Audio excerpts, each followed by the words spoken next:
안녕!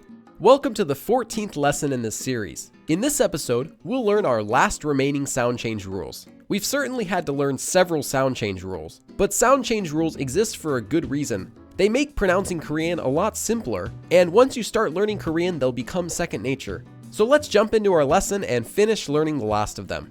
Here's our next sound change rule. Whenever you have the consonant 기역, or its double or strong versions, followed by either of the nasal consonants nian or mium, the 기역, or its double or strong versions, will become pronounced as iung. So for an example, 한국말 is the word for the Korean language. Here we have the syllable 국, which ends in the consonant 기역. And the next syllable after that, 말, starts with the consonant mium. So we change the sound of the 기역 at the bottom of 국 into an iung, and that syllable becomes 궁. So together we get 한국말, or read quickly, 한국말.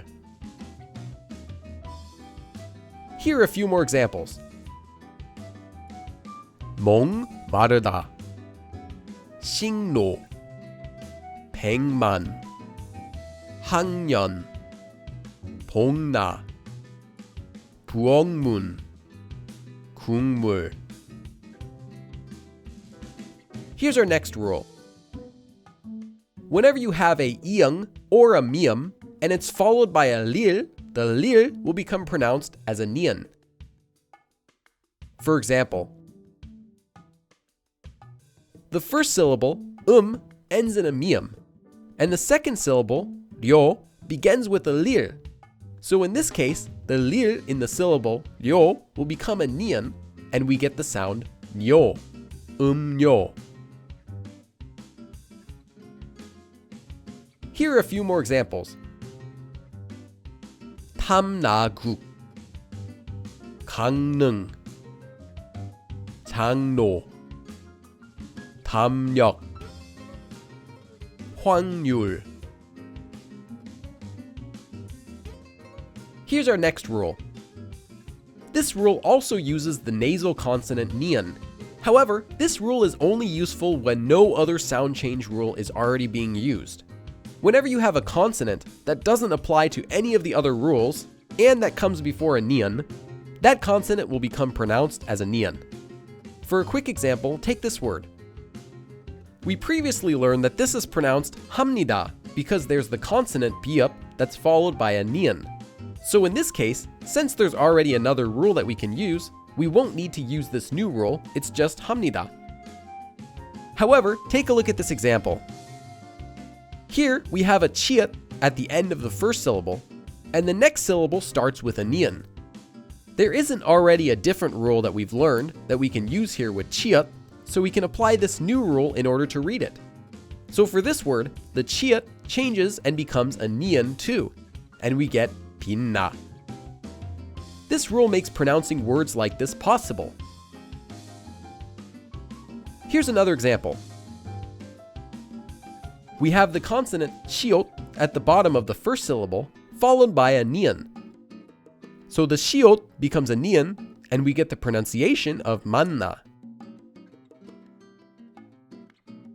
Here are a few more common examples. 있는, 못난, 놓는, 몇 년, 많이. This rule also applies to not only the consonant nian, but to the other nasal consonant mium as well. However, these don't occur often with a mium, so it's better to simply learn those few exceptions as they come up. Here's our next sound change rule. Whenever you have a nian before a lil, or a lil before a nian, the nian will become pronounced like a lil. For example, here we have a nian at the bottom of the first syllable, 혼. The next syllable begins with a lil, so the nian at the bottom of 혼 changes into a lil, and we get 홀란, 홀란. Here are a few more examples. 말리, 신라, 발로, 1년, 월남.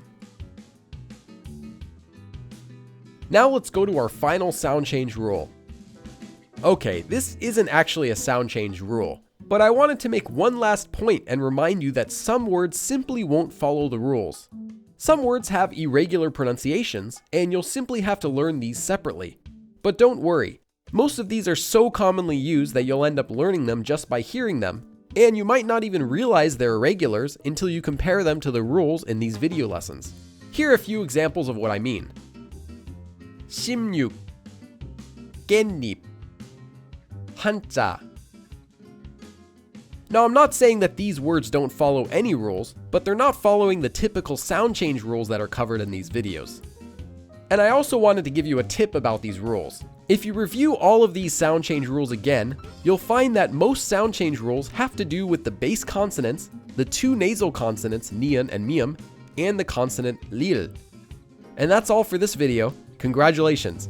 You've now completed all of the letters and major sound change rules in Korean. If you want more, you can check out my book, Korean Made Simple, which you can find on my website and most major book retailers. But my book isn't the only way that you can learn, and there are a lot of good resources out there for learning Korean, some that are free and some that aren't. But no matter what resource you choose, I'd recommend setting some basic goals for learning, plan how much you want to know and by when, and then getting a pen pal or someone who you can practice with. Again, remember that the key to learning Korean quickly is practicing it as much as possible. Thanks for watching, and I upload new videos to this channel every week, so if you like what you see, click subscribe and follow along. 그럼 다음에 또 봐!